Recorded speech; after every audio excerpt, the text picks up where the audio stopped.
কর্ম এবং ফল। মানুষের স্বভাব হলো এটাই যে তিনি নিজের প্রত্যেক পরিশ্রমের প্রতিফল প্রার্থনা করেন। বেশিরভাগ সময় এই ফলাফলের চিন্তা করতে করতে, কল্পনা করতে করতে উনি কর্ম করতে থাকেন যে আমি এই কাজটা করলে এই ফল পাবো। সেই সব কল্পনা করতে থাকেন যা না তার হাতে আছে, না আছে অধিকার, আর না আছে নিয়ন্ত্রণ। উনি শুধু নিজের কর্ম করতে পারেন। উনি কি ফল পাবেন তা তার হাতে কখনোই নেই। তাই আপনিও শুধুমাত্র কর্ম করতে থাকুন, ফলের চিন্তা করবেন না। মনে রাখবেন, শিকড় এবং শাখা যেভাবে একে অপরের সাথে জড়িয়ে, সেইভাবেই একে অপরের সাথে জড়িয়ে কর্ম এবং ফল। যেরকম কর্ম আপনি করবেন সেরকম ফল আপনি অবশ্যই পাবেন। তাই এই ফলের আশায় কর্মের সময় কখনোই নষ্ট করবেন না, কারণ যে ব্যক্তি সময় নষ্ট করেন, সময় সেই ব্যক্তিকে অবশ্যই নষ্ট করে দেয়। কর্ম করুন নিঃস্বার্থভাবে, ফলের চিন্তা করবেন না, আর আমার সাথে ভালোবেসে বলুন রাধা রাধা। কর্ম এবং ফল। দেখতে গেলে এই সমস্ত ব্রহ্মাণ্ড এই দুইয়ের মাঝেই স্থির হয়ে আছে। মানুষজন কর্ম করেন ভালো ফল লাভের আশায়, আর ভালো ফল লাভের আশায় উনি এটাই ভুলে যান যে উনি যে কর্ম করছেন তা কি করছেন। আমি বলেছিলাম কর্ম করুন ফলের চিন্তা না করে, কিন্তু কি কর্ম করছেন সেই বিষয়ে ভাবাটাও অত্যন্ত আবশ্যক। নয়তো অনেক সময় আমরা এমন কর্ম করে ফেলি যা না চাইতেও বিষে পরিণত হয়, যা হয়েছে দুঃশাসনের সাথে, দুর্যোধনের সাথে, গুরু দ্রোণের সাথে। একজনের মানসিকতা উচিত ছিল না, একজনের বিবেক উচিত ছিল না, আরেকজন যে পক্ষ নির্বাচন করেছিলেন সেই পক্ষ উচিত ছিল না। আর যা কিছু ওনাদের সাথে হলো, আপনার, আমার, আমাদের সকলের সাথে তা হতে পারে। আমি বলেছিলাম কর্ম করুন, ফলের চিন্তা করবেন না, কিন্তু এই কর্মের বিষয়ে বিচার করে দেখাটাও ততটাই আবশ্যক। দেখুন, কর্ম করার উচিত প্রক্রিয়া ফলের চিন্তা না করা, কিন্তু যদি আপনার কর্ম শুভ হয় তাহলে তার ফলও নিয়তি আপনাকেই দেবে। সর্বদা কর্ম করার সময় এটা ভাবুন যে আপনার এই কর্ম এই সংসারকে, এই সমাজকে, আপনার পরিবারকে, আপনার আশেপাশের মানুষজনকে কোন দিশায় নিয়ে যাবে। যদি এটা সবার জন্য মঙ্গলময় হয় তাহলে কর্ম করতে থাকুন। আর হ্যাঁ, নিশ্চিত রূপে ফলের চিন্তা করবেন না। আসুন আমার সাথে ভালোবেসে বলুন রাধা রাধা।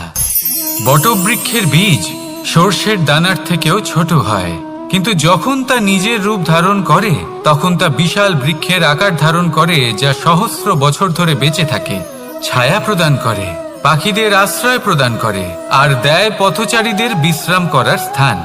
কেন? কারণ সেই ছোট বীজ তা মাটির ভেতরে গিয়ে নিজের খোলস ত্যাগ করে। অন্ধকারে থাকে সে, যতই আলো আসুক না কেন, যতই বর্ষা আসুক না কেন, সব সহ্য করে। আর তারপরে একটা চারা গাছ অঙ্কুরিত হয়, তারপর ধীর গতিতে একটা বিশাল বৃক্ষতে পরিণত হয়। দেখুন, জীবনে কঠিন সময় আসে, এই জন্য নয় যে আপনি হার মেনে নেবেন, এই জন্য আসে যাতে আপনি ভবিষ্যৎ নির্মাণের জন্য নিজেকে তৈরি করতে পারেন। যদি কঠিন সময়ে আপনি ওই বীজের মতো দৃঢ় হয়ে থাকতে পারেন, তাহলে আপনিও একদিন সেই বিশাল বৃক্ষের মতো নিজের অস্তিত্ব গড়ে তুলতে পারবেন, যা সহস্র বছর পর্যন্ত মনে রাখা হবে। আসুন আমার সাথে ভালোবেসে বলুন রাধা রাধা। এই ব্রহ্মাণ্ড কত বৃহৎ, তাই না? যার সম্মুখে এই পৃথিবীকেও একটা বিন্দুর মতো মনে হয়। আর এই পৃথিবীতে আমরা কে হই, আমাদের আকার কিরকম, আমাদের অস্তিত্বই বা কি? যখন আমরা এভাবে ভাবি তখন মনে হয় আমরা কিছুই নই। তা আমরা যখন কিছুই নই, তাহলে আমরা এত চিন্তা করি কেন? কি ভেবে ভয় পাই? কাকেই বা এত ভয় পাই?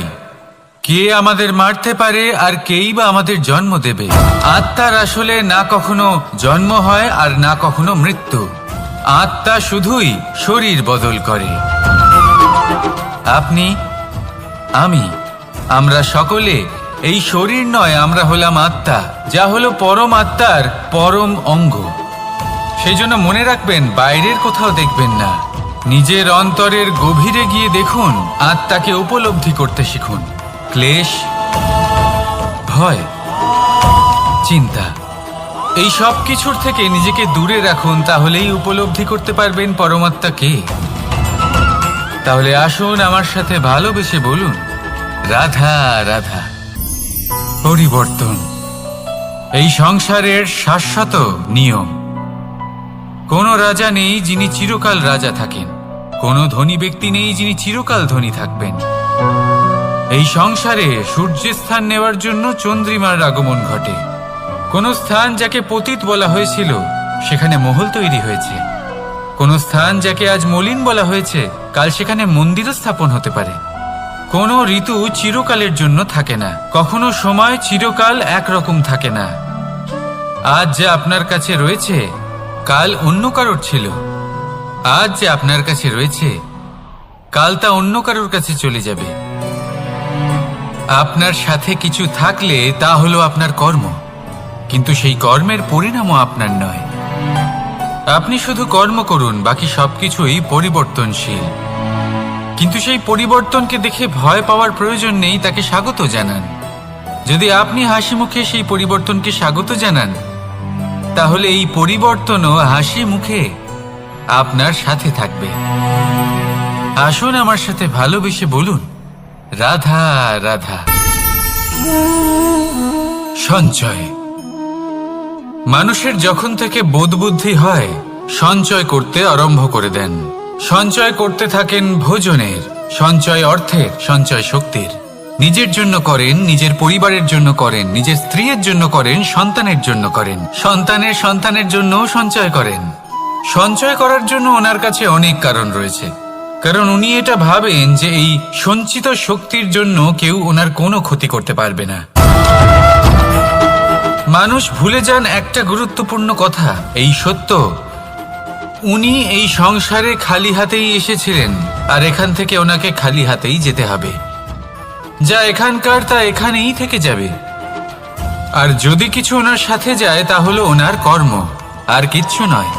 তাই যদি কিছু অর্জন করতে চান তাহলে শুভ কর্ম অর্জন করুন, আত্মশক্তি অর্জন করুন, কারণ পরলোকে এটাই হবে আপনার সম্পত্তি। তাহলে কি এটা আপনি অর্জন করতে চান না? আসুন আর আমার সাথে ভালোবেসে বলুন, রাধা রাধা। সদিচ্ছা।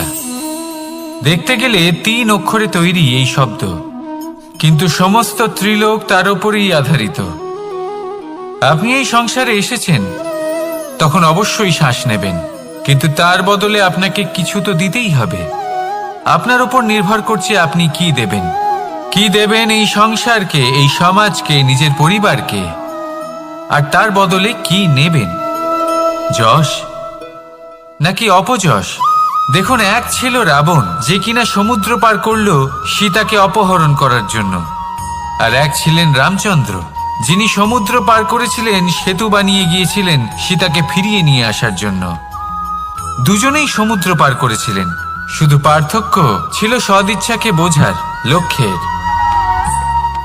অনেক মানুষের যাত্রা একরকম হতেই পারে, কিন্তু আনন্দ তখনই লাভ করবেন যখন লক্ষ্য শুভ হবে, মহান হবে। এই লক্ষ্য দিয়ে এই সংসারের কল্যাণ হবে এবং মানুষের সম্মান হবে। যদি আপনার সংকল্প উচিত হয় তাহলে আপনার লক্ষ্য উচিতই হবে, নয়তো শুধুমাত্র বিনাশ হবে। আর উচিত এটাই হবে যে বিনাশের হাত থেকে যেন নিজেকে বাঁচানো যায়, কি বলেন? তাই জীবনে যে লক্ষ্য স্থির করছেন মনে রাখবেন তা যেন শুভ লক্ষ্য হয়। যদি এরকম হয় তাহলে আপনার যাত্রা, আপনার জীবন দুটোই শুভময় হবে। আসুন আর আমার সাথে ভালোবেসে বলুন, রাধা রাধা। সুরক্ষা। এই সুরক্ষা আসলে কি? এটা কি কোনো কবচ নাকি কোনো সীমা? এই সুরক্ষা আসলে অন্য কিছু। আমাদের মাতা পিতা, আমাদের প্রিয়জন, আমাদের বন্ধু, এই সমাজ, আমাদের শুভাকাঙ্ক্ষী, আমাদের আত্মীয়, এনারা সবাই আমাদের জীবনে কোনো না কোনো ভাবে সুরক্ষা দিয়ে থাকেন, একটা কবচ দিয়ে থাকেন কোনো না কোনো রূপে। কিন্তু দেখতে গেলে আমাদের পরাক্রমের পথে আমাদের বীরত্বের পথে, আমাদের সাহসের পথে এই সুরক্ষাই সবথেকে বড় বাধা হয়ে দাঁড়ায়। একবার ভেবে দেখুন, যদি আপনি কোনো সুরক্ষাই না পান, বা যদি আপনি এই সুরক্ষা ভেঙে বাইরে আসতে পারেন, তাহলে আপনার বীরত্ব চরম সীমায় পৌঁছে যায়। কেন? কারণ তখন আপনি জানেন যে এই সংসারের সম্মুখীন আমাদের নিজেদেরই হতে হবে। আপনি বুঝে যান যে শত্রুর সম্মুখীন এবার নিজের বলের দ্বারা, নিজের পরাক্রমের দ্বারা, নিজের সাহসের দ্বারা করতে হবে। আর তখন আমাদের মনের মধ্যে এই শক্তি জাগ্রত হয়। এই শক্তি অন্তরেই বসবাস করে। শুধু এটা চিনে নিতে হবে, একে জাগ্রত করতে হবে। আর এটা সুরক্ষা ভেঙে যাওয়ার পরেই সম্ভব হয়। আর যারা নিজের শক্তি সম্পর্কে জানেন, যিনি নিজেই জানেন তিনি কতটা শক্তিশালী, তিনি নিজেই নিজের সুরক্ষা কবচ চিরকালের মতো ভেঙে ফেলে দেন, ঠিক কর্ণের মতো। আর তারপরে দেখুন, আপনার পরাজয় হোক বা বিজয়ী হোক না কেন, সেটাই অনেক বড় হয়, সেটাই প্রশস্ত হয়ে থাকে। সেই জন্য ত্যাগ করুন নিজের ভয়কে, নিজের আশেপাশের এই সুরক্ষা চক্রকে ভেঙে ফেলুন, আর সম্মুখীন হন এই সংসারের নিজের শত্রুর সম্মুখীন হন। পরাক্রমের এই অঙ্কুর, তা অঙ্কুরিত হওয়ার জন্য বীজের উপরের এই কবচ, এটা ভেঙে যাওয়া অতি আবশ্যক। আসুন আমার সাথে ভালোবেসে বলুন, রাধা রাধা। যখন আমরা হাঁটতে থাকি আর আমাদের পায়ে কাঁটা বিঁধে যায়, তখন মুখ দিয়ে আহ বেরিয়ে আসে, কান্না চলে আসে, আর অনেক সময় অভিশাপও বেরিয়ে আসে। কিন্তু আমরা কি কখনো এটা এইভাবে দেখেছি, এইভাবে ভেবেছি যে আমরা যে পথে চলেছি সেই পথে কাঁটা বিঁধেছে, নাকি আমরা সেই পথ নির্বাচন করেছি যাতে শুধুই কাঁটা রয়েছে? নাকি আমরা এভাবে ভেবে দেখেছি যে এই কাঁটা আমাদের কষ্ট দিতে এসেছে, নাকি এটা আমরাই বিছিয়ে রেখেছিলাম? সাবধান থাকা উচিত ছিল, কারণ কাঁটা বিঁধলে যন্ত্রণা হবে, চিৎকার করে ফেলতে পারি, মুখ থেকে অভিশাপও বেরিয়ে আসতে পারে। কিন্তু এই অভিশাপ শুধুমাত্র আমাদের তরফ থেকে অভিশাপ হয়, সামনের ব্যক্তিটির ওপরও নির্ভর করে। এবার সেই ব্যক্তি যদি এমন হয় যে ফুল আর কাঁটা এই দুই সমানভাবে গ্রহণ করতে পারে, তার কাছে অভিশাপও বরদানে পরিণত হয়। শেষ পর্যন্ত ব্যাপারটা দাঁড়ায় ভাবনা, চিন্তা, দৃষ্টিভঙ্গির ওপর। কারণ আপনার এই ভাবনাই সত্যি হয়ে সামনে আসে। সেই জন্য এই ভাবনা, চিন্তা, মানসিকতাকে গুরুত্ব সহকারে দেখবেন। এই বিবেচনা নিয়ে বিবেচনা করতে শিখুন। আমার কথার অর্থ হলো যে জীবনে যখন এরকম কিছু একটা ঘটবে, তখন ভেবে দেখুন যে এরকম কেন হলো। আপনি কি এমন কোনো কর্ম করেছিলেন যার কর্মফল এটা? এমন কোনো কাজ যা অনুচিত ছিল, অসত্য ছিল, যা অভদ্রতার কারণ ছিল?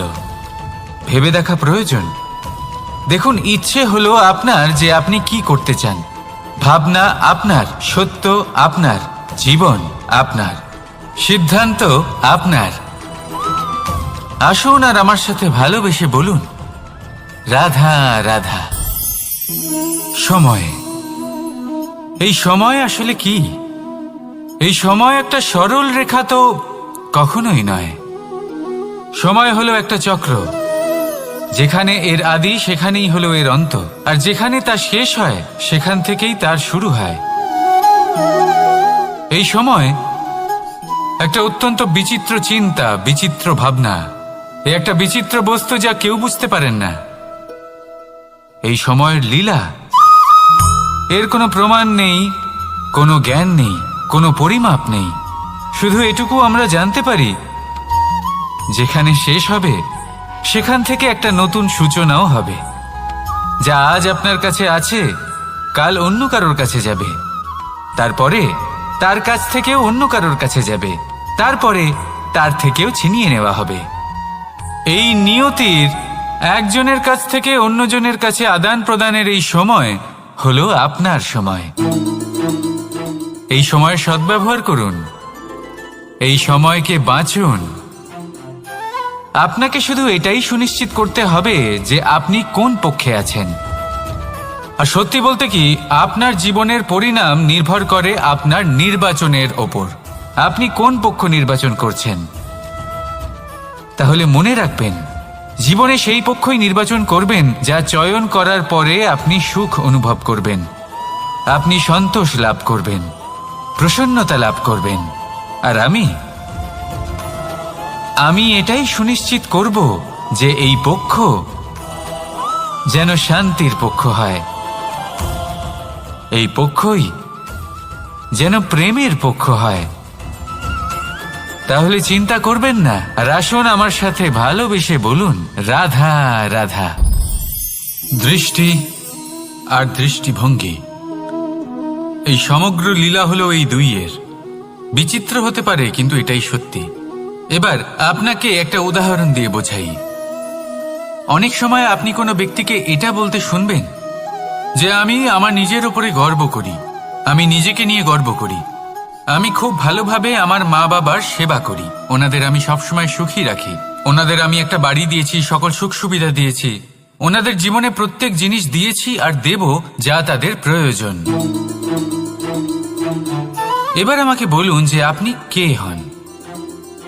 আপনি হলেন সেই বীজ যা আপনার মাতা পিতা রোপণ করেছেন। আপনার মা বাবাই আপনাকে এই সংসারে জন্ম দিয়েছেন। এবার এইসব কথার কি তাৎপর্য? এই হলো সেই ব্যক্তির দৃষ্টিভঙ্গি। এবার দেখা যাক এই প্রকৃতি আমাদের কি শেখায়। কখনো কোনো গাছকে দেখবেন, যখন সেই গাছে ফল আসে, সে মালিকে এটা বলে না যে দেখো আমি তোমাকে ফল খেতে দিচ্ছি। সেই বৃক্ষ এটা বলে না যে দেখো আমি তোমায় আহার করতে দিচ্ছি, কারণ ও জানে যে এটা হলো সেই মালির পরিশ্রম, এটা হলো তারই কর্মের ফল, আর এটা তারই পাওয়া উচিত। সে বলে যে তোমার জিনিস তোমাকেই অর্পণ করলাম, এ আমার জিনিস নয়। ও জানে সেই মালির গুরুত্ব আসলে কি। এটা হলো তার দৃষ্টিভঙ্গি। সেই জন্য আপনি জীবনে কোন ব্যক্তির মধ্যে, কোন পশু পাখির মধ্যে, কোন প্রাণীর মধ্যে, কোন পরিস্থিতিতে, কোন আবেগের মুহূর্তে কি দেখতে পাচ্ছেন, সেটা আপনার দৃষ্টিভঙ্গির উপরে নির্ভর করছে। তাই নিজের মনে ধনাত্মক ভাব জাগ্রত করুন, শুভ চিন্তা নিয়ে আসুন। এই ভাবনাই সত্য হয়ে সামনে আসবে। এই দৃষ্টিভঙ্গি এমন হয়ে যাবে যে আপনার জীবনে সবকিছুই শুভ হবে। তাহলে আসুন আর আমার সাথে ভালোবেসে বলুন, রাধা রাধা। প্রতিশোধ অথবা কাউকে দুঃখ দেওয়ার ভাবনা, যদি এটা আপনার মনে থাকে, তাহলে আপনি নিজের মনেই যন্ত্রণার একটা বিশাল বৃক্ষ রোপণ করছেন, এটা মনে রাখবেন। কারণ কাউকে দুঃখ দেবার এই ভাবনা, এটা হলো সেই বীজ যা আপনার মনেই পতিত হবে, আপনার মনেই অঙ্কুরিত হবে, আর আপনার মনেই একটা বিশাল বৃক্ষরূপে বেড়ে উঠবে। জীবন আপনার, কর্ম আপনার, কাউকে দুঃখ দেবার ভাবনা আপনার ছিল, এই বৃক্ষ হলো আপনার, তাই এর ফলও আপনিই পাবেন, যা গ্রহণও আপনাকেই করতে হবে। মনে রাখবেন, যে মানুষ এটা ভাবে যে আমি ওকে দুঃখ দেব, ওকে কষ্ট দিতে চাই আমি, সেই মানুষই দুঃখ আর কষ্ট পেয়ে থাকে। যদি সেই জায়গায় আপনি এটা ভাবেন যে আমি কাউকে সুখী করে তুলতে চাই, কাউকে সুখ প্রদান করতে চাই, তাহলে তারও বীজ আপনার মনেই রোপণ হবে, বৃক্ষে পরিণত হবে, যার ফলও আপনিই পাবেন। এখানে বিষয়টা হলো শুধু মানসিকতার চিন্তা, যা সত্য হয়ে আপনার সামনে আসে। তাহলে এই মানসিকতা শুভ করুন, সবার জন্য মঙ্গল কামনা করুন। অন্যের মনে আপনার জন্য ভালো চিন্তা থাকুক বা না থাকুক, আপনি সবার জন্য শুভ চিন্তা করে কর্ম করতে থাকুন, তাহলে আপনার সাথেও ভালোই হবে। তাহলে আসুন আর আমার সাথে ভালোবেসে বলুন, রাধা রাধা। সুখ আর অভিজ্ঞতা, এই দুই জীবনে একসাথে কখনোই আসে না। মনে রাখবেন, যেখানে সুখ থাকে সেখানে অভিজ্ঞতা থাকে না, আর যখন এই সুখ আমাদের জীবন থেকে দূরে চলে যায়, তখন আমাদের জীবনে আসে এই অভিজ্ঞতা। পরমাত্মা, প্রকৃতি, নিয়তি এই অভিজ্ঞতাকে আমাদের জীবনে পাঠান, যাতে আমরা একটা অত্যন্ত গুরুত্বপূর্ণ শিক্ষা, একটা জ্ঞান প্রাপ্ত করতে পারি। এই অভিজ্ঞতা আমাদের শেখায় যে অতীতে এমন কি হয়েছিল যা আমাদের করা উচিত হয়নি। আমাদের শেখায় ভবিষ্যতে এমন কি আছে যা আমাদের করা উচিত আর কি করা উচিত নয়। দেখতে গেলে এই অভিজ্ঞতা আমাদের সেই শিক্ষা দেয় যার জন্য আমরা সুখের দিকে উচিতভাবে অগ্রসর হতে পারি। সেই জন্য জীবনে যখনই দুঃখ আসবে, দুঃখের এই সময় আসবে, তখন হতাশ হবেন না। বোঝার চেষ্টা করুন এই পরিস্থিতি কেন এসেছে, কি শিক্ষা দিতে এসেছে। যদি আপনি সেই জ্ঞান লাভ করেন, সুখের পথে অগ্রসর হন, তাও উচিত রূপে, তাহলে এই অভিজ্ঞতার উদ্দেশ্য পূরণ হয়ে যায়। তাহলে আসুন আর আমার সাথে ভালোবেসে বলুন, রাধা রাধা। জীবনে শিখরে পৌঁছানোর জন্য মানুষের কি প্রয়োজন হয়ে থাকে? সিঁড়ির।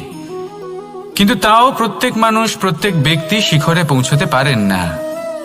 এর কারণ কি? কারণ একটা হতে পারে যে মানুষ কল্পনা করতে থাকেন কিন্তু সিঁড়ি খুঁজে পান না। কিছু মানুষ খুঁজে নেন কিন্তু তা পেয়ে এতটাই প্রসন্ন হয়ে যান যে তারপর আর কোনো কর্মই করেন না। খুব সোজা ব্যাপার। অনেক মানুষ সিঁড়ি খুঁজে পান না, আর যদি পেয়েও যান তাও যতক্ষণ না তাতে চড়ছেন সেই শিখরে পৌঁছবেন কি করে? যতক্ষণ না আপনি পরিশ্রম করছেন, যতক্ষণ না সেই সিঁড়িতে আপনি চড়ছেন, যতক্ষণ না ক্লান্ত হচ্ছেন, আপনার পায়ে হাঁটুতে ব্যথা না হচ্ছে, ততক্ষণ এই শিখরে পৌঁছানোর সৌভাগ্য লাভ করতে পারবেন না। তাহলে কল্পনার সাথে কর্ম করুন, পরিকল্পনার সাথে পরিশ্রম করুন, সব কিছু পাবেন। আসুন আমার সাথে ভালোবেসে বলুন, রাধা রাধা। সমস্যা, কঠিন সময়, সংকট, বিপদ কার জীবনে নেই? প্রত্যেকের জীবনে আছে। কিন্তু আমাকে একটা কথা বলুন, যদি নৌকায় ঢেউকে ভয় পেতে শুরু করে তাহলে সাগর পার করবে কে? কখনো কোনো ছোট্ট পিঁপড়েকে দেখেছেন যে আকারে হয়তো ছোট হতে পারে কিন্তু বড় শিক্ষা দিয়ে যায়? কিন্তু আমরা শিখি না। এবার দেখুন একটা পিঁপড়েকে যে ভোজনের খোঁজে বাইরে বের হয়, একটা ছোট্ট দানা তুলে নেয়। ছোট দানা তোলে কারণ তার থেকে বেশি সে তুলতেই পারবে না। সে দানা নিয়ে চলতে শুরু করে, কোনো দেওয়ালে উঠে পড়ে, আবার পড়েও যায়। সেই দানা দূরে কোথাও একটা পড়ে যায়, তা আবার খোঁজে, তুলে নেয়, আবার চলতে থাকে। পড়ে যায় আবার ওঠে, পড়ে যায় আবার ওঠে। সেই দানাটা রেখে দেয়, আবার বেরিয়ে পড়ে ভোজনের খোঁজে। পরিশ্রম করতে থাকে কিন্তু হার মানে না। এই শিক্ষাই তো আমাদের প্রাপ্ত করতে হবে। নিরন্তর পরিশ্রম আর নির্ভীক হয়ে কর্ম করে যেতে হবে। এটাই হলো সাফল্যের মাধ্যম, এটাই হলো জয়ের মন্ত্র, অচ্যুত অজয় অস্ত্র। তাহলে আসুন আর আমার সাথে ভালোবেসে বলুন, রাধা রাধা। আমরা সকলে চাই আমাদের জীবনে সাফল্য আসুক। আমরা চাই যে এই সংসারে আমাদের খ্যাতি ছড়িয়ে পড়ুক। আমরা চাই যেন আমরা আলোচিত হই। কিন্তু শুধু চাইলেই কি যায় আসে? যদি এই সংসারে আলোচিত হতে হয় তাহলে পরিচিত হতে হবে পরিশ্রমের দ্বারা। যতক্ষণ না আপনারা পরিশ্রমের সাথে পরিচিত হবেন, সাফল্যের সাথে পরিচিত হবেন না। সংঘর্ষ করতে হবে প্রতিদিন, প্রতি বছর। জীবনের সব পরিস্থিতিতেই হয়তো নতুন নতুন বাধা আসবে, নতুন নতুন বিঘ্ন ঘটবে। কিন্তু এটা আবশ্যক নয় যে সমস্ত বিঘ্ন বিনাশের জন্য আসবে। কিছু বিঘ্ন আপনার পথ প্রশস্ত করার জন্য আসবে, আপনার পথ পরিষ্কার করার জন্য আসবে। যদি আপনাকে উদাহরণ দিই, যখন বন্যা আসে, বাড়ি ঘর ভেসে যায়, তখন আমরা হতাশ হয়ে পড়ি, আমরা দুঃখী হয়ে পড়ি। কিন্তু সেই বন্যাই আমাদের সেই ধরিত্রীকে এত উর্বর করে তোলে যে সেই উর্বর অংশ কাজে লাগিয়ে আমরা সেরকম আরো 10টা বাড়ি বানাতে পারি। তাহলে ধন্যাত্মক থাকুন আর যে কোনো সংঘর্ষের জন্য প্রস্তুত থাকুন। জীবনে অনেক দূর যেতে পারবেন। তাহলে আসুন আমার সাথে ভালোবেসে বলুন, রাধা রাধা। জীবনে কখনো কখনো আমরা সেই পরিস্থিতিতে ফেসে যাই যখন আমাদের মনে হয় যে আমাদের নতুন কিছু একটা করতে হবে, কিন্তু আমরা করতে পারি না। কারণ কোথাও না কোথাও আমরা রীতির দ্বারা আবদ্ধ, আর আমরা সেই রীতি ভাঙতে চাই না। কেবল একটাই প্রশ্ন আসে মনে, আশেপাশের মানুষ কি বলবে, আশেপাশের মানুষ কি ভাববে। আপনাকে একটা প্রশ্ন করি, কারা এই মানুষজন? আপনার জন্মের সময় এই মানুষজন কোথায় ছিলেন?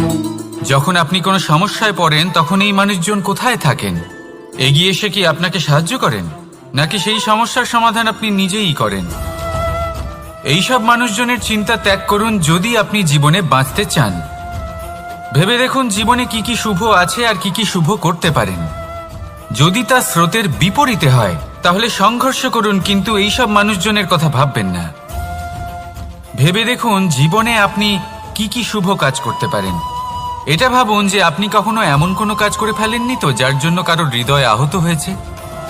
শুভর দিকে নিজের চিন্তা কেন্দ্রীভূত করুন, আপনার জীবনে সব কিছু শুভই হবে।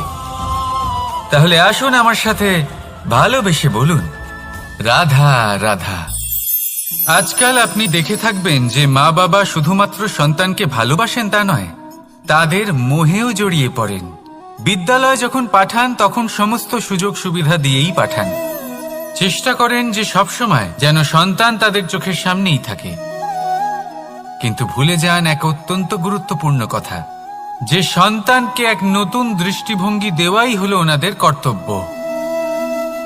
সেই জন্য পুরাতনকালে শিষ্যদের গুরুকুলে পাঠানো হতো, বাড়ির থেকে দূরে।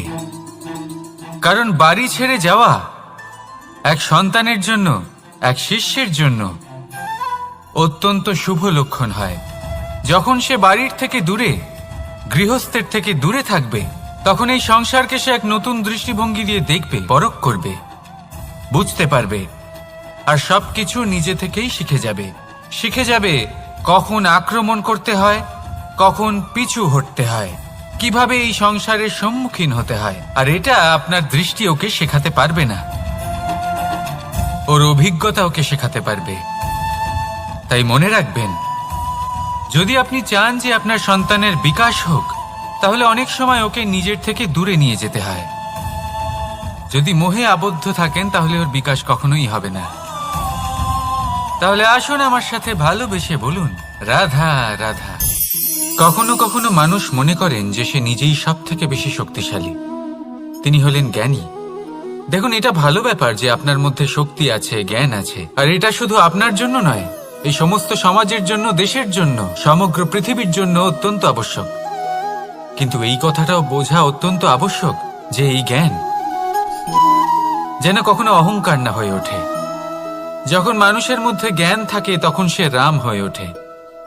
রাম, যিনি সমুদ্রের বুকে সেতু বানিয়েছিলেন, বানর সেনার দ্বারা রাক্ষস রাজকে পরাজিত করেছিলেন, আর চিরকালের জন্য সবার কাছে আদর্শ হয়ে উঠেছিলেন। আর যদি মানুষের মনে অহংকার জন্মায় তাহলে সে রাবণ হয়ে ওঠে।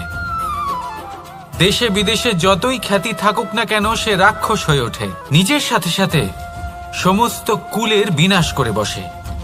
এবার জ্ঞান নাকি অহংকার, আপনার কি চাই সেই সিদ্ধান্ত আপনার, আর আপনার এই সিদ্ধান্তই নিশ্চিত করবে যে আপনার কর্ম কি হবে, আর আপনার এই কর্মই নিশ্চিত করে দেবে আপনার প্রারব্ধ কি হবে। তাহলে শুভ কর্ম করুন আর আমার সাথে ভালোবেসে বলুন, রাধা রাধা। যদি কোনো সিংহ বানরের মতো গাছে চড়তে চেষ্টা করে তাহলে কি হবে? একটা মাছ যদি মাটিতে হাঁটতে চেষ্টা করে তাহলে কি হবে? তারা বিফলই হবে। কিন্তু এরকম কেন হয়? তার কারণ হলো প্রকৃতির রচনা কিছুটা এরকম। এখানে প্রত্যেকটি ব্যক্তিকে, প্রত্যেকটি প্রাণীকে আলাদা আলাদা গুণের অধিকারী করা হয়েছে এবং সকলকে একটা সীমাও প্রদান করা হয়েছে। এবার এই যে বৃক্ষ, পশু, পাখি, এদের মধ্যে সেই ক্ষমতাই নেই যে এরা নিজেদের যাচাই করতে পারবে, নিজেদের সীমাগুলো বুঝতে পারবে, নিজেদের সদ্গুণগুলো চিনতে পারবে। এরা সেটা করতে পারবে না। কিন্তু মানুষ তো আলাদা। মানুষের কাছে সেই বিশেষ শক্তি আছে যে তারা পূর্ণরূপে নিজেদের যাচাই করতে পারবে, নিজেকে পূর্ণরূপে বুঝতে পারবে, নিজের দোষ, নিজের অপগুণ, নিজের সদ্গুণ, নিজেদের সীমাগুলো তারা বুঝতে পারবে। আর এটা অত্যন্ত গুরুত্বপূর্ণ। কথায় আছে যে যদি সাফল্য লাভ করতে হয় তাহলে নিজেকে যাচাই করে নিতে হবে। তাই নিজেকে যাচাই করুন, নিজের সাথে পরিচিত হয়ে যান এবং জীবনে কর্ম করতে থাকুন। সাফল্যের শিখরে অবশ্যই পৌঁছে যাবেন। আর ওখানে যদি যান তাহলে এই মন প্রসন্ন হয়ে অবশ্যই বলবে রাধা রাধা। বনের মধ্যে যদি আপনি কোনো বিষাক্ত সাপ দেখেন তাহলে কি করবেন? আপনি তখনই তার থেকে দূরে পালাতে চেষ্টা করবেন। আর এটা কেন করবেন? নিজের রক্ষার্থে। এই কথা আমি নয় মেনে নিলাম, কিন্তু নিজের জীবনে এটা করেন না কেন? আপনি যেখানেই যান, যে স্থানেই যান না কেন, প্রত্যেক সময় প্রত্যেক মুহূর্তে এমন বিষাক্ত সাপ আপনি অবশ্যই খুঁজে পাবেন। আর সেই সাপ নয় যাদের আপনি বনে খুঁজে পাবেন, এরা হলো সেই সাপ যা আপনাকে পাপ করতে বাধ্য করবে। আপনার অন্তরের বাসনা, ক্রোধ, অহংকার, লোভ, ঈর্ষা এদের বৃদ্ধি ঘটাবে। দেখুন, বনের এই সাপ আপনাকে একবার ছেড়ে দিতেও পারে, ছোবল নাও মারতে পারে, কিন্তু এই যে পাপরূপী সাপ আছে তা অবশ্যই ছোবল মারবে। কর্ম যদি করেন তাহলে অবশ্যই ফল পাবেন। সেই জন্য যখনই কোথাও যাবেন, যদি এমন কাউকে দেখেন, যদি এমন কিছু দেখেন যে আপনাকে পাপ করতে বাধ্য করছে, তাহলে সেই মুহূর্তে সেখান থেকে পালিয়ে যান। যেমন বনের সাপ দেখে আপনি পালাতে থাকেন। সৎকর্মের রক্ষা অত্যন্ত আবশ্যক। আসুন আর আমার সাথে ভালোবেসে বলুন রাধা রাধা। মনুষ্য জীবনের সব থেকে বেশি গুরুত্বপূর্ণ বিষয় হলো মনের একাগ্রতা। এই সংসারের যে কটি মহান কার্য সম্পাদন হয়েছে তা হলো মনের এই একাগ্রতার একমাত্র ফল। আপনি অবশ্যই দেখে থাকবেন, অনেক ছোট বড় নদী যা বয়ে চলে তাদের সামনে একটা বাঁধ নির্মাণ করা হয় সেই সব নদীর জল সঞ্চয় করতে। বাঁধ হয়ে গেলে প্রয়োজন মতো বা মনের ইচ্ছে মতো তাকে ব্যবহার করা সম্ভব। এবার এটাই আমাদের মনের সাথেও সম্ভব।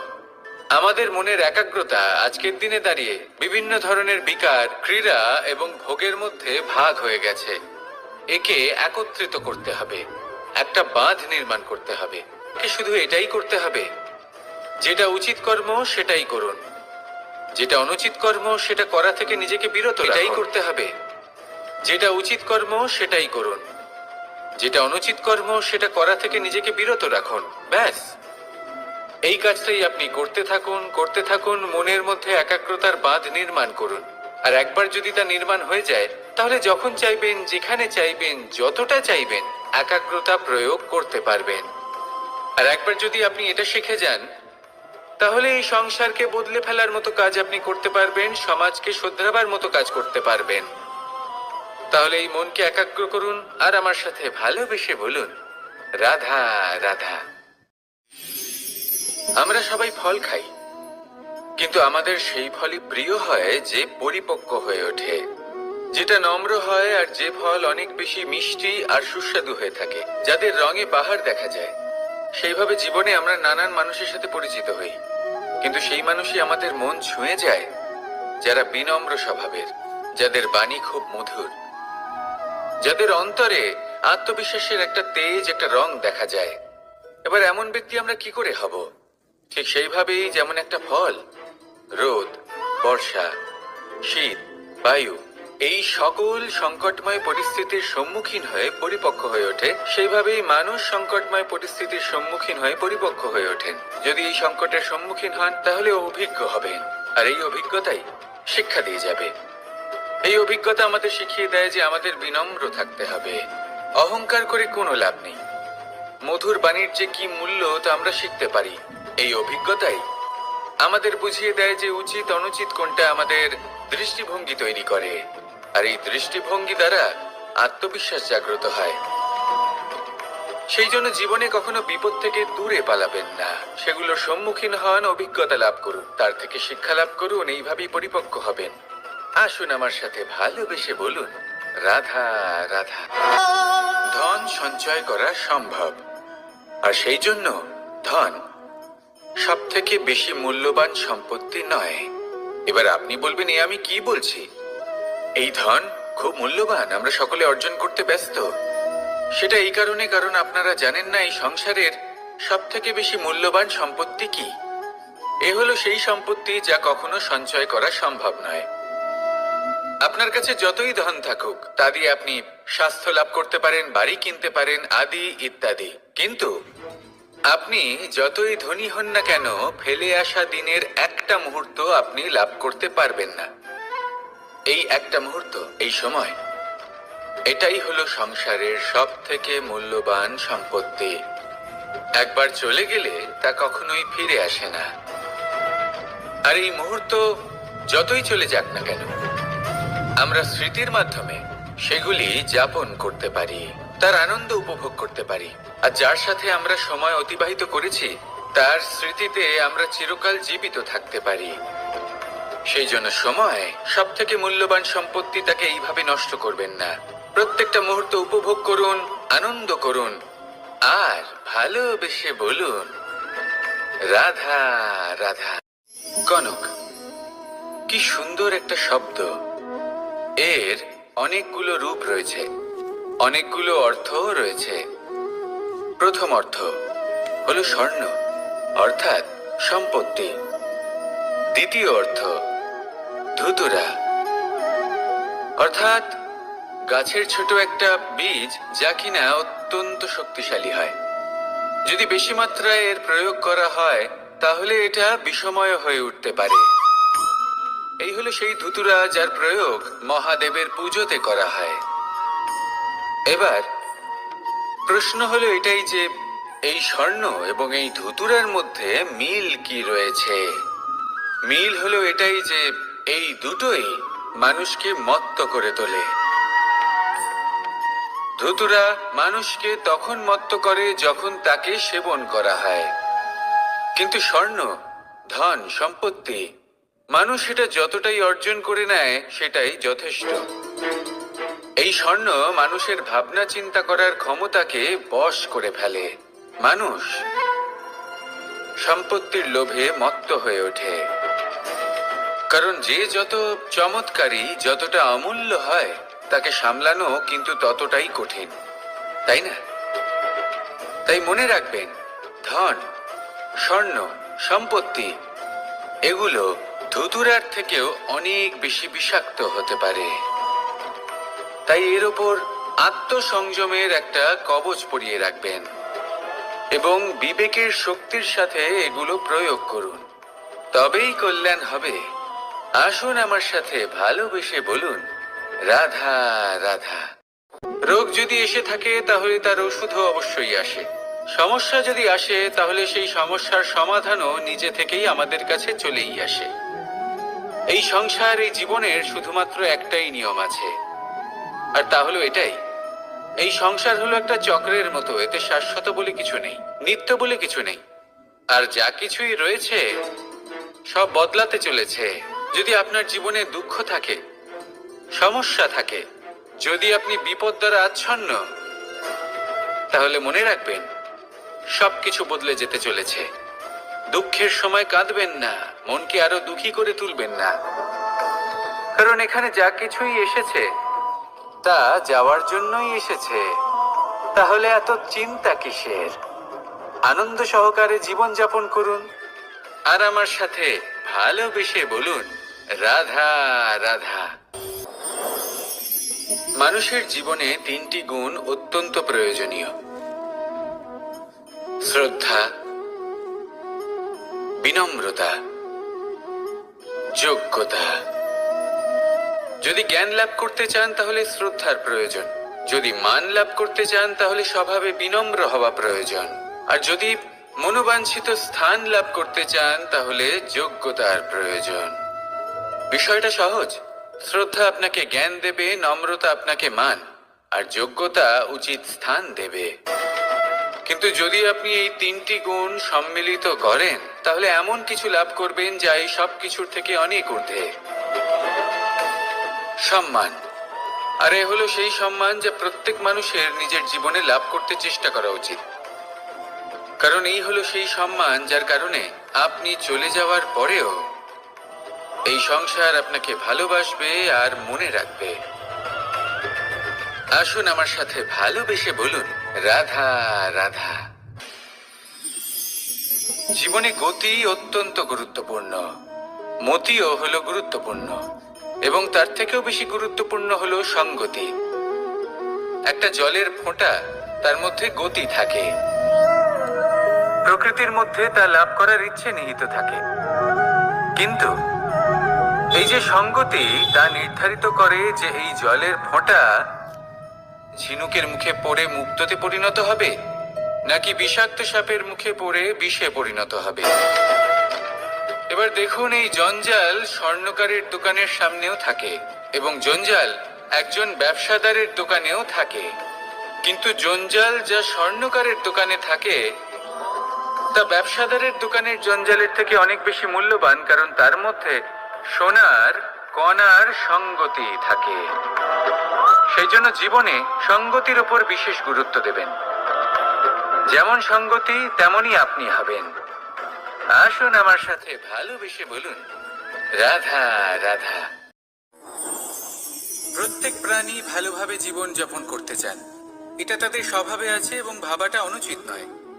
কিন্তু একটা ভালো জীবনের গুরুত্বপূর্ণ অংশ কোনটা? বসবাসের স্থান, সেই স্থান যেখানে আমরা জীবন অতিবাহিত করি। এবার মানুষ ভাবতে পারেন যে একটা ভালো বাসস্থানের অর্থ কি? সেই স্থান যেখানে সহজে জল পাওয়া যায়, যেখানে শুদ্ধ বায়ু পাওয়া যায়, যেখানে আনাজ উৎপন্ন হয়। এটা জীবনযাপনের জন্য পর্যাপ্ত বটে, কিন্তু ভালো জীবন যাপনের জন্য আরো একটা কথা আপনাকে বুঝতে হবে।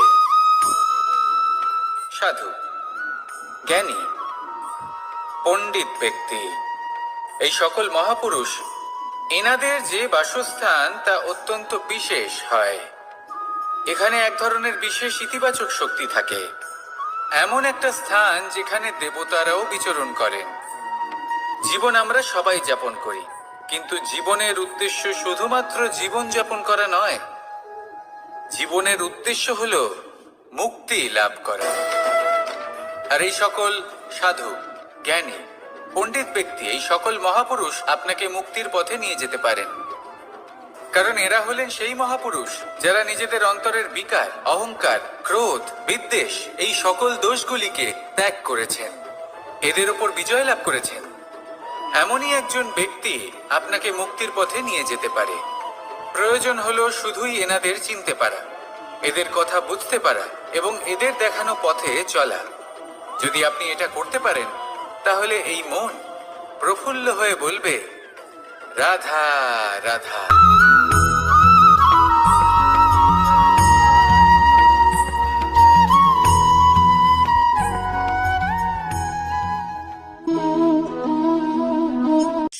এই শুকনো পাতাটিকে দেখুন, নিষ্প্রাণ হয়ে পড়েছে। একটা গাছের ডালে ছিল, সেই গাছ ওর লালন পালন করত। যখন যখন বাতাস বইত, এই পাতায় কম্পন দেখা দিত, মনকে প্রফুল্ল করে তুলত। কোনো একদিন এই পাতা গাছের ডাল থেকে ঝরে পড়ে গেল। নিঃসন্দেহে ও নিজের স্বাধীনতা পেল, কিন্তু আস্তে আস্তে শুকিয়ে গেল, নিষ্প্রাণ হয়ে গেল। দেখুন, আমি এই কথা বলছি না যে স্বাধীনতা অনুচিত, কখনোই না। কিন্তু যে কোনো পরিস্থিতিতে স্বাধীন হতে চাওয়া, এটা নিশ্চিত রূপে অনুচিত। আমরা যদি আমাদের জীবনে পরিবারের গুরুত্ব ভেবে দেখি, তাহলে এই পরিবারে যতই মতভেদ থাকুক না কেন, যতই মনোমালিন্য থাকুক না কেন, যতই বিবাদ থাকুক না কেন, এই সব মিটিয়ে নেওয়া অত্যন্ত প্রয়োজনীয়। সেই সবকিছু সমাপ্ত করা অত্যন্ত প্রয়োজনীয়। কখনো এই পরিবারকে ভাঙতে দেবেন না, কখনো এই পরিবার থেকে দূরে চলে যাবেন না। এই পরিবার হলো আমাদের জীবনের একটা অমূল্য সম্পদ, অমূল্য এক আশ্রয়, যা এই সংসারে হয়তো কোথাও আপনি পাবেন না। তাই একে আগলে রাখুন। পরিবার সেই গাছ। আসুন আমার সাথে ভালোবেসে বলুন, আর সেই গাছ। আসুন আমার সাথে ভালোবেসে বলুন, রাধা রাধা। অনেক সময় আমরা জীবনে অনেক মানুষকে এমন বলতে শুনে থাকি যে আমি অসফল হয়েছি কারণ আমার সময় ভালো যাচ্ছিল না। আমি এই জিনিসটা লাভ করতে চাইছিলাম কিন্তু করতে পারলাম না কারণ আমার সময়টা ভালো যাচ্ছিল না। আমি আমার জীবনে ওই মহান কাজটা করতে চাইছিলাম কিন্তু করতে পারলাম না। কেন? কারণ আমার সময়টা ভালো যাচ্ছিল না। কিন্তু যে মুহূর্তে ভালো সময় আমার জীবনে আসবে আমি সব কিছু প্রাপ্ত করব। এমন প্রায় প্রত্যেকেই বলেন। আসুন একটা কথা বোঝা যাক। একজন মালিকে দেখুন, সে প্রত্যেক দিন গাছের সেবা করে, তাকে জল দেয়, তার যত্ন আত্তি করে। কেন প্রত্যেক দিন সেই গাছ ফল দেয় না? সঠিক সময় এলে তবেই সেই গাছ ফল দেয়, কিন্তু প্রত্যেক দিন মালি তার সেবা করে, তাকে যত্ন করে। শুধুমাত্র তখন করে না যখন সেই গাছ ফল দিতে সক্ষম।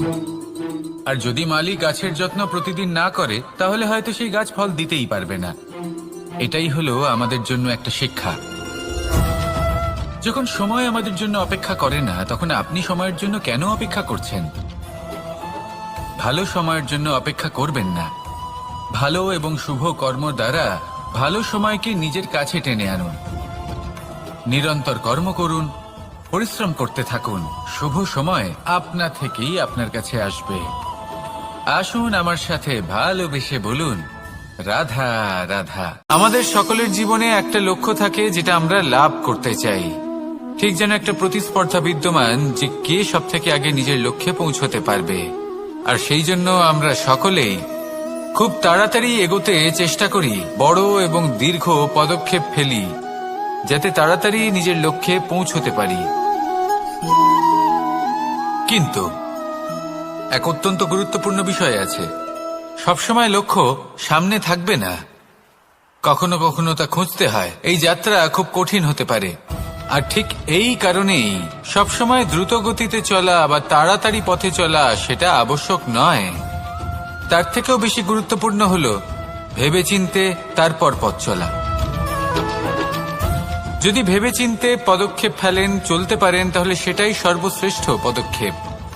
কখন কোন দিকে যেতে হবে, কখন কোথায় দিক পাল্টানো যাবে না, কখন গতি বেশি রাখতে হবে, কখন কম, কখন থামবো, কখন চলবো, এই সব কিছুর বিষয়ে জ্ঞান অত্যন্ত গুরুত্বপূর্ণ এবং ভেবে চিন্তে চলতেই হবে। সেই জন্য শুধু তীব্র গতিতে সামনে এগোলে চলবে না, ভাবনা চিন্তা করে এগোতে হবে। আসুন আমার সাথে ভালোবেসে বলুন, রাধা রাধা। পায়েস হলো আমার বিশেষ প্রিয়। এর মধুর স্বাদ মনকে প্রফুল্ল করে তোলে।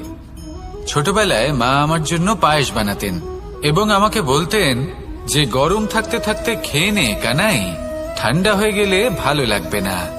কিন্তু আমিও দুষ্টু ছিলাম, ঠান্ডা হওয়া পর্যন্ত অপেক্ষা করতাম। আর ঠান্ডা হয়ে যাবার পরে মার কাছে যেতাম আর ওনাকে বলতাম যে মা, পায়েস তো ঠান্ডা হয়ে গেছে, এটা গরম করে দিন। তখন মা হাসতেন আর বলতেন যে পায়েস না হয় আমি আবার গরম করে দেব কানাই, কিন্তু এর মধুর স্বাদ, সেই মিষ্টত্ব, সেই সুবাস, সেটা আবার ফিরে আসবে না। কথাটা সত্যি। আর এই সত্যটাই আমাদেরও জীবনের সত্য। আমাদের জীবনের মধুর সম্পর্কগুলি, এতে যখন কটুভাব প্রবেশ করে তখন সেই মিষ্টত্ব ফিরিয়ে আনা প্রায় অসম্ভব ব্যাপার হয়ে যায়। আপনি চেষ্টা করে সেই সম্পর্ক ঠিক করতেই পারবেন, তার জন্য অগাধ পরিশ্রম করতে হবে, কিন্তু আবার সেই মিষ্টত্ব কখনো ফিরে আসবে না। সেই জন্য আপনার জীবনের যে মধুর সম্পর্ক আছে, যতটা সম্ভব চেষ্টা করুন তাতে মিষ্টত্ব বজায় রাখতে। কটুভাব আসতে দেবেন না। আসুন আর আমার সাথে মধুর স্বরে বলুন, রাধা রাধা। শব্দ, শব্দ আসলে কি? শুধুই কয়েকটি অক্ষরের সমষ্টি, নাকি আমাদের বাণী? এই শব্দ এমন এক শক্তি যা কাউকেই নিজের বশবর্তী করে ফেলতে পারে। শব্দ এমন এক অস্ত্র যা কাউকে ক্ষত বিক্ষত করে দিতে পারে। এই শব্দ হলো একটি নাদ স্বরূপ যা কোনো ঘুমন্ত ব্যক্তিকেও জাগিয়ে তুলতে পারে এবং নিজের লক্ষ্যের দিকে অগ্রসর করতে পারে। শব্দে এত শক্তি আছে যে কারোর মনে এতটা আঘাত দিতে পারে যে সে হয়তো জীবনে আর কখনো এগোতেই পারল না। তাহলে এই শব্দের প্রয়োগ খুব ভেবে চিন্তে করবেন। এবং এই শব্দের মতোই হলো নীরবতা। অনেক সময় এই নীরবতা আমাদের সহায়ক হয়ে ওঠে, অনেক সময় এটা আমাদের অনুশোচনাকে অনেক বেশি বাড়িয়ে তুলতে পারে। ভীষ্ম পিতামহ, অঙ্গরাজ কর্ণ যখন দ্রৌপদীর বস্ত্রহরণ হচ্ছিল তখন এনারা নীরব ছিলেন। দুর্যোধনের বিরোধিতা করেননি, ওকে বাধা দেননি। আর তারপর কি হলো সেটা আপনারা সকলে জানেন। দেখতে গেলে নীরবতা চুপ করে থাকা, কিন্তু যদি কোনো দুষ্টের সামনে চুপ করে থাকেন, যদি তার বিরোধিতা না করতে পারেন, তাহলে এই নীরবতাই অনেক বড় পাপের আকার ধারণ করে। মনে রাখবেন আর আমার সাথে ভালোবেসে বলবেন, রাধা রাধা। আভূষণ, কার না ভালো লাগে এই আভূষণ?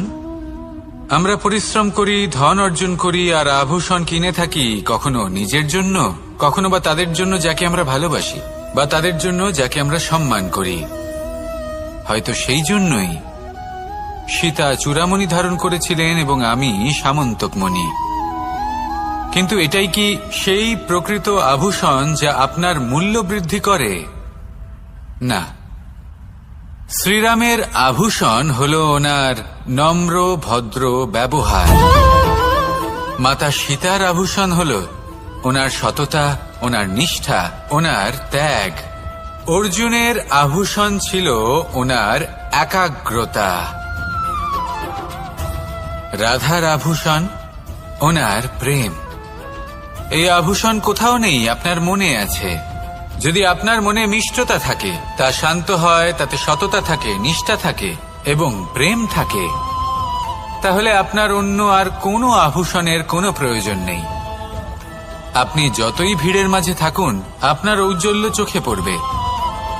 আসুন আর আমার সাথে ভালোবেসে বলুন, রাধা রাধা। এই সংসারের সবথেকে বড় সত্যি হলো জন্ম এবং মৃত্যু, কিন্তু আরো বড় একটা সত্য আছে, মিত্র এবং শত্রু, যা আমাদের সকলের জীবনে থাকে। মিত্র সে যে আমাদের সঙ্গ দেয় এবং সংসারের সবথেকে উঁচু শিখরে আমাদের নিয়ে যায়, এবং শত্রু সে যে যে কোনো মুহূর্তে যে কোনো শিখর থেকে আমাদের নিচে ফেলে দিতে পারে। এবার বিচিত্র ব্যাপার হলো এটাই যে আমরা নিজেরাই এদের সাথে নিয়ে চলি, নিজেরাই এদের পালন করি। তা কি করে? প্রথমে বুঝুন এই মিত্র এবং শত্রু কারা। আপনার নিজের মন, আর কেউ নয়। এই মনই হলো মিত্র। যখন তাতে ভারসাম্য বজায় থাকে, তা নিয়ন্ত্রিত থাকে, তা পবিত্র হয়। কিন্তু যদি এই মন অনিয়ন্ত্রিত হয়ে পড়ে, যদি আপনাকে সে নিয়ন্ত্রণ করতে শুরু করে, তখন সেই আপনার সবথেকে বড় শত্রু হয়। সেই জন্য এই মনের ওপর নিয়ন্ত্রণ রাখতে শিখুন, এতে ভারসাম্য বজায় রাখতে শিখুন। তাহলে আপনি এমন এক বন্ধুকে পাবেন যে আপনাকে এই সংসারের শিখরে পৌঁছে দেবে। আসুন আমার সাথে ভালোবেসে বলুন, রাধা রাধা। ঈশ্বর আসলে কে? সংসারের বেশিরভাগ মানুষের কাছে ঈশ্বর হলেন এই সংসারের রচয়িতা, পালনকর্তা। কারোর কাছে উনি জ্ঞাতা, কারোর কাছে উনি হলেন আস্থার প্রতীক, আবার কারোর জন্য শুধুমাত্র অন্ধ বিশ্বাস। কিন্তু এই ঈশ্বর কি কোনো শরীর, নাকি একটা বোধ, নাকি শুধুই শ্রদ্ধা? ঈশ্বর হলেন তিনি যিনি হলেন আপনার ইষ্ট। সেই জন্যই তো গুরু, মাতা, পিতা এনাদেরও ঈশ্বরই বলা হয়েছে। যাদেরকে আমরা ঈশ্বর বলে মনে করি, যারা আমাদের ইষ্ট, তাঁরা আমাদের একটি পথ দেখান, একটি দিকে চালিত করেন। সেই পথে চলে আপনি শুভ কর্ম করতে পারেন। আর যখন কোনো ব্যক্তি তার ঈশ্বরের আদেশ পালন করেন, তখন সে নিজে থেকেই শুভ পথে অগ্রসর হয়ে যান। বেশ কয়েকজন মানুষ ঈশ্বরের ওপর আস্থা রাখেন এবং ভাবেন যে অনুচিত কোনো কাজ করা উচিত নয়, ঈশ্বর দেখছেন। ওনারা ভয় পান যে কোনো অনুচিত কর্ম করলে কে জানে তার পরিণাম কি হবে। এমন অনেক ব্যক্তি রয়েছেন যারা ঈশ্বরকে বিশ্বাস করেন এবং জানেন যে ঈশ্বর তাদেরকে দেখছেন, তাই যে যে শুভ কর্ম ওনারা করেছেন তার ফল তারা অবশ্যই পাবেন। এবার আপনি ভয় পেয়ে ঈশ্বরকে বিশ্বাস করবেন, নাকি বিশ্বাসের দ্বারা ঈশ্বরকে বিশ্বাস করবেন, সেই সিদ্ধান্ত আপনারই।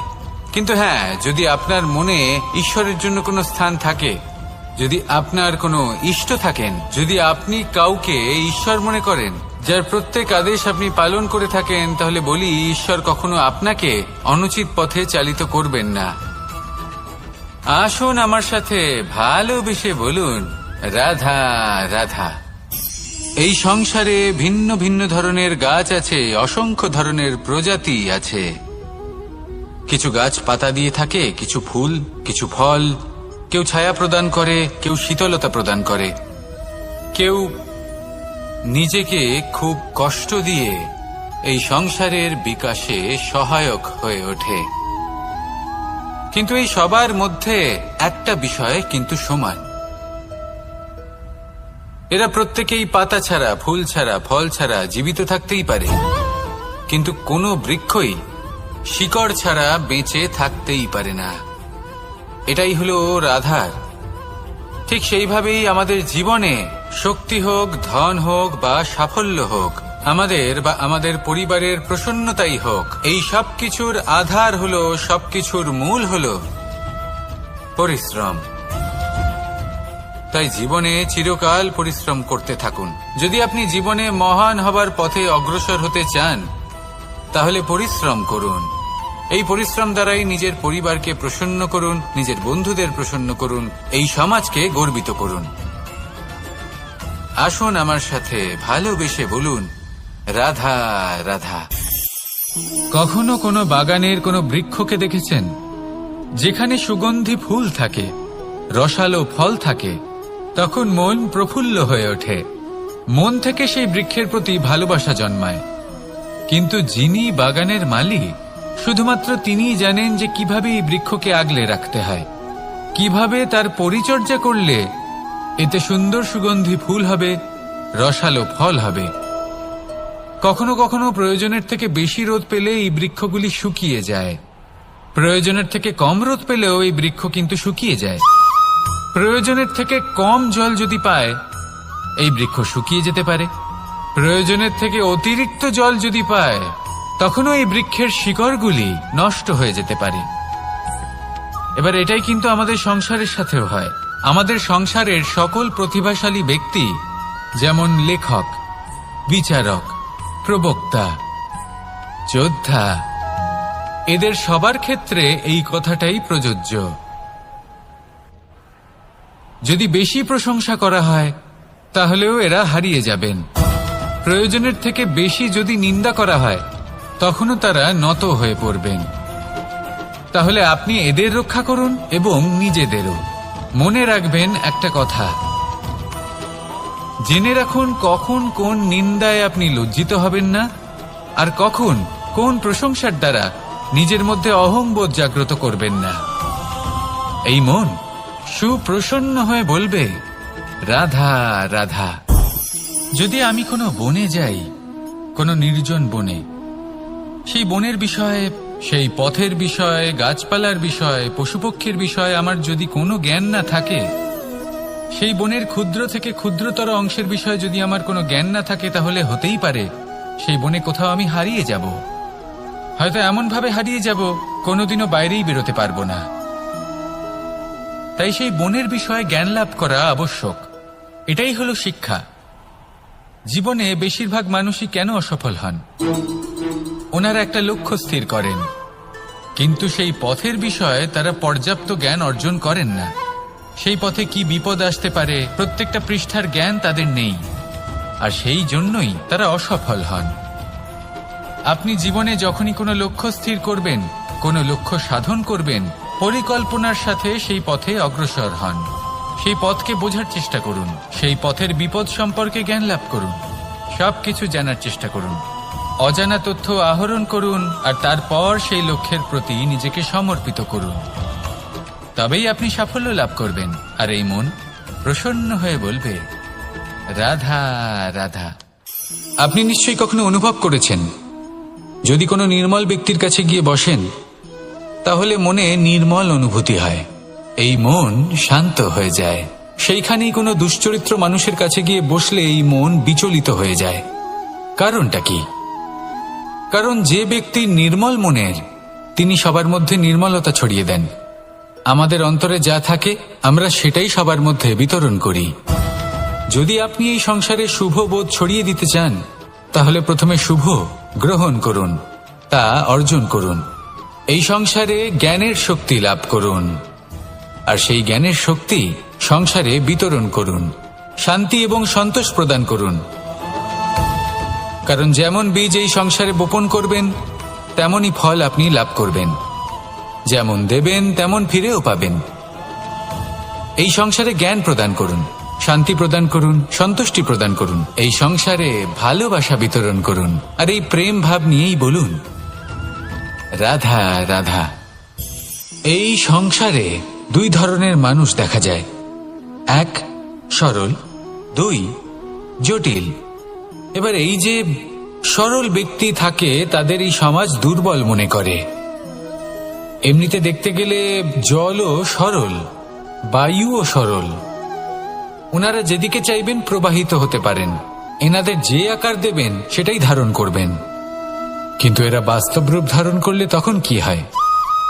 এই জল এমন এক ধারায় পরিণত হয় যে অনেক বড় বড় পাথরকে খণ্ডিত করে দিতে পারে। এই বায়ু এমন এক চক্রবাতে পরিণত হয় যা সংসারে বিনাশ ডেকে আনে। তাই যে ব্যক্তি সরল তার সরলতাকে সম্মান করুন, তাকে সম্মান করুন, তাকে ভালোবাসা দিন। আর আমার সাথে ভালোবেসে বলুন রাধা রাধা। খেলা খেলতে কে না ভালোবাসেন? আমরা প্রত্যেকেই যখন সময় পাই, সুযোগ পাই, তখনই আমরা কোনো খেলা খেলি। খেলার সময় দুই ধরনের মানুষ ওখানে থাকেন, এক যারা অংশগ্রহণ করেন, আর দুই যারা দেখতে থাকেন, যারা দর্শক হয়ে দেখেন, যারা নিজের পক্ষের বিজয়ের ফলে উচ্ছ্বসিত হয়ে থাকেন, পরাজয়ের ফলে শোক পালন করেন, পরামর্শ দিয়ে থাকেন। আর বিজয়ী কে হন? বিজয়ী তিনি হন যিনি অংশগ্রহণ করেন। নির্বাচন আপনাকে করতে হবে, আপনি কি করতে চান? আপনি কি খেলোয়াড় হতে চান, নাকি আপনি দর্শক হতে চান? যদি আপনি বিজয়ের আনন্দ লাভ করতে চান, সেই রোমাঞ্চ অনুভব করতে চান, তাহলে খেলতে হবে। ময়দানে আপনাকে নামতেই হবে। পরাজয়ের সম্ভাবনার ভয়ের সাথে আপনাকে লড়াই করতেই হবে। বিপক্ষের আহ্বানকে স্বীকার করতেই হবে, খেলোয়াড় হয়ে উঠতে হবে। তবেই এই বিজয়ের সম্ভাবনা থাকবে। আসলে কি, দর্শক হয়ে পরামর্শ দেওয়া অত্যন্ত সহজ, ময়দানে নেমে অংশগ্রহণ করা অত্যন্ত কঠিন। আর এখানে যেটা সহজ তা আপনাকে বিজয়ের পথে কখনোই নিয়ে যাবে না। আসুন আমার সাথে ভালোবেসে বলুন রাধা রাধা। এই সংসারে মানুষ জন্মগ্রহণ করেন, বড় হতে থাকেন, পুরুষার্থ লাভ করেন, অর্জন করেন। অর্জন করা আসলে কি? বেশিরভাগ মানুষ বলেন অর্জন করা অর্থাৎ ধন সম্পত্তি অর্জন করা। আর কি অর্জন করা যায়? আর কি লাভ করা যায়? আসল প্রশ্ন হলো এটাই যে কি এমন আছে যা বাস্তব রূপে অর্জন করার যোগ্য।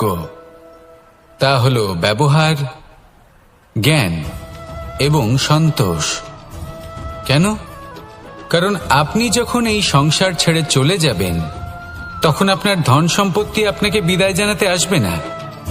আপনাকে বিদায় জানাতে আসবে আপনার আপনজন, যাদের সাথে আপনার সুসম্পর্ক ছিল। সমগ্র সংসারে সহস্র মানুষ ধন অর্জন করে থাকেন। শ্রেষ্ঠ মানুষ হলেন তিনি যিনি ব্যবহার, জ্ঞান এবং সন্তোষ অর্জন করে থাকেন, একে সকলের মধ্যে বিতরণ করেন। তাই এটাই করুন, আর আমার সাথে ভালোবেসে বলুন রাধা রাধা। এই সংসারের আরম্ভ থেকে এখনো পর্যন্ত এবং ভবিষ্যতেও একটা যুদ্ধ আছে যা হয়ে চলেছে, চলতেই থাকবে। পাপ এবং পুণ্যের মধ্যে যুদ্ধ, সত্য এবং অসত্যের মধ্যে যুদ্ধ। এই যুদ্ধ চলেই আসছে, আর এই যুদ্ধে যারা লড়েন তাদের আমরা সবসময় জয় জয়কার করি। আর যারা এই জয় জয়কার করেন তাদের প্রত্যেকের একটা বিশেষ গুরুত্ব থাকে। যখনই কোনো যোদ্ধা যুদ্ধক্ষেত্রে ক্লান্ত হয়ে পড়ে, শক্তিহীন হয়ে পড়ে, তখন এরা জয় জয়কার করে, শঙ্খ বাজাতে থাকে। সেই যোদ্ধাকে অনুপ্রেরিত করে, শক্তি এবং সাহসে ভরিয়ে তোলে, আর তখন সেই যোদ্ধা সেই যুদ্ধকে এগিয়ে নিয়ে যেতে পারে।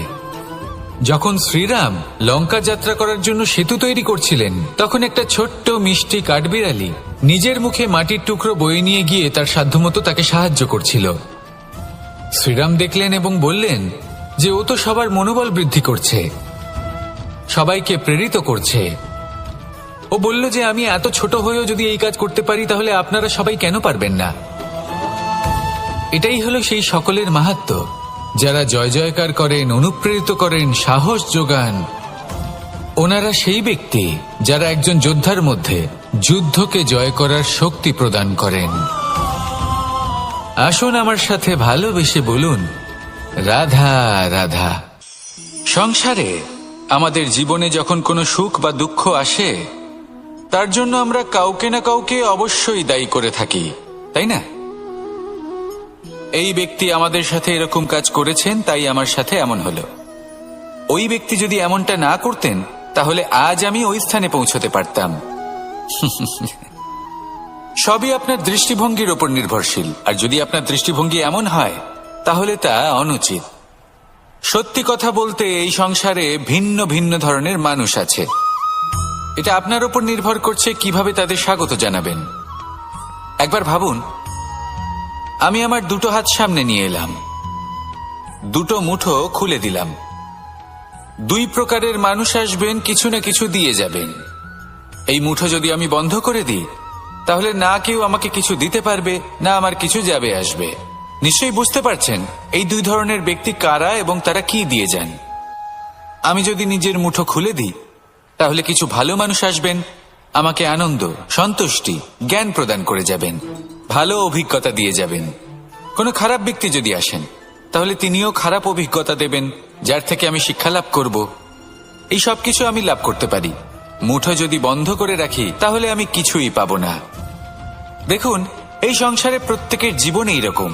প্রত্যেকের জীবনে সবকিছুই আছে, ভালো খারাপ দুই মানুষই আছে। ভালো অভিজ্ঞতা আছে, খারাপ অভিজ্ঞতা আছে। নির্ভর করছে আপনার উপর যে আপনি কি করবেন, এনাদের স্বাগত কিভাবে জানাবেন, কার থেকে কি বুঝবেন, কি শিখতে পারবেন, আর কোন দৃষ্টিভঙ্গি নিয়ে অগ্রসর হবেন। এটাই নির্ধারণ করবে যে আপনার জীবন কেমন হবে। আসুন আমার সাথে ভালোবেসে বলুন, রাধা রাধা। এটা হলো একটা সাদা পাতা। এবার এতে আমি যাই লিখব, সেটাই এর অস্তিত্ব হবে। এতে আমি প্রেমের কিছু কথা লিখে একে প্রেমপত্র বানিয়ে তুলতে পারি। মাতা পিতার জন্য একটা শুভ সংবাদ লিখতে পারি। শত্রুর বিষয়ে সতর্ক করব বলে সেনাকে একটা সংবাদ লিখতে পারি। দ্বারকাবাসীর জন্য কোনো সংবাদ পাঠাতে পারি। যাই লিখব, এই পত্র সেটাই হয়ে উঠবে। সেই রকমই হলো আমাদের জীবন। আমরা যেমন কর্ম আমরা করব, আমাদের অস্তিত্ব এবং ব্যক্তিত্ব ঠিক তেমনই হয়ে উঠবে। যদি আপনি একটা অসাধারণ, উজ্জ্বল এবং সম্মানজনক জীবনযাপন করতে চান, তাহলে তার একটা রহস্য আপনাকে বলি। যেমন কথন হবে, কর্ম তেমন হবে। অর্থাৎ যতটুকু বলেছেন ততটুকুই করুন, আর যতটুকু করেছেন ততটুকুই বলুন। এই একটা নিয়ম যদি আপনারা পালন করেন, তাহলে এই সংসারের সমস্ত পণ্ডিত আপনাকে অবশ্যই সম্মান করবেন। তাহলে এটাই করুন, আর আমার সাথে ভালোবেসে বলুন, রাধা রাধা। কখনো কোনো পাখিকে দেখেছেন? যখন সে প্রথমবার উড়তে চেষ্টা করে, সে বাসা থেকে মাটিতে পড়ে যায়, কিন্তু সে হার মানে না। চেষ্টা করতে থাকে, করতেই থাকে, ডানা ঝাপটাতে থাকে, আর তারপর সে উড়তে শেখে। গোল শালগ্রাম শিলাকে দেখুন, পর্বত থেকে খসে পড়ে, ধাক্কা খায়, জলের প্রবাহ দ্বারা ঘর্ষিত হয়, তারপরে তা শালগ্রামে পরিণত হয়। ভেবে দেখুন, যদি কোনো পাখি প্রথমবার উড়তে গিয়ে এটা ভাবে যে না না, যদি আমি পড়ে যাই তবে, আমার যদি আঘাত লাগে তবে, আর যদি ভয়ের কারণে সে শুরুই না করতে পারে, চেষ্টাই না করে, তাহলে কি সে উড়তে শিখবে? কখনোই নয়। এটাই আমাদের শিখতে হবে, প্রারম্ভ করতে হবে। তা অত্যন্ত গুরুত্বপূর্ণ।